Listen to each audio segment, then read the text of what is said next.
As News 9 prepares to move into our new TV station in the heart of downtown OKC, we have made a huge donation to the Oklahoma City National Memorial and Museum. Robin, you were there covering the bombing more than 27 years ago, and you have always said it's so important to keep that narrative, keep that story alive. And I love what News 9 is doing. We are actually giving more than 1,000 tapes of our coverage from that day. We were on the air for almost 90 hours straight.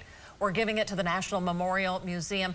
I actually got to help Jordan Daphnis tell the story. Jordan, explain how this donation is going to make a huge impact for our community.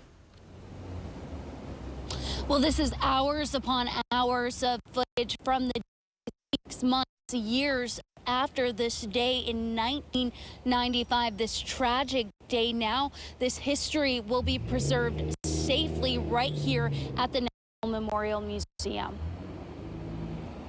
We are standing in really one of the best repositories in the nation of one single event. It's an incredible archives.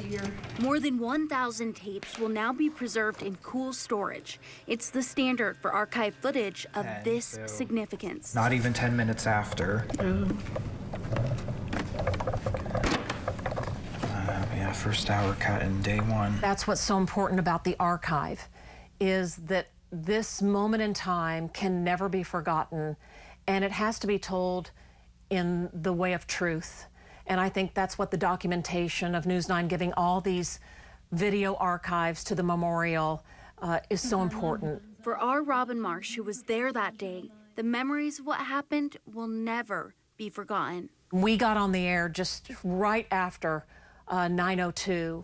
We were in extended live coverage from that Wednesday, right after it happened, up until Sunday night when 60 Minutes did a big special. But she knows the value of sharing the truth with others. For me, this story is as important today as it was almost 28 years ago. Sometimes you'll hear kids ask a survivor, why didn't you just text your kids and tell them you were alive? And they're like, we didn't have texting. And so explaining how technology changes and the importance of technology, that's all a part of the story. Now, with this documentation properly preserved, the light found in the rubble of one of Oklahoma's darkest days will never be dimmed. And that's really what the Oklahoma Standard is about, that people in Oklahoma are people of faith, and that's what carried us through, but that resilient spirit of doing what was ever needed.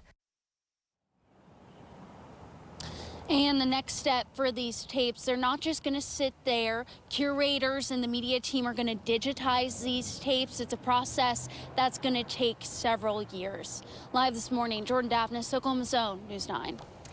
And Jordan, you are not originally from Oklahoma. You actually learned about the bombing once you moved to the Sooner State. Yeah, I actually had the privilege of being a tour guide to take Jordan and some other colleagues through the National Memorial Museum. Jordan, just what were your impressions that day going through the National Memorial Museum? Well, they really do such an incredible job here. It makes me choked up just to think about, you know, I may not have been here that day, but they show you and they make you feel and understand what happened, which I think is so important because it's given me a better understanding and just made me proud to now be an Oklahoman. All right, Jordan, thanks so much. We appreciate it, Jordan. Thank you.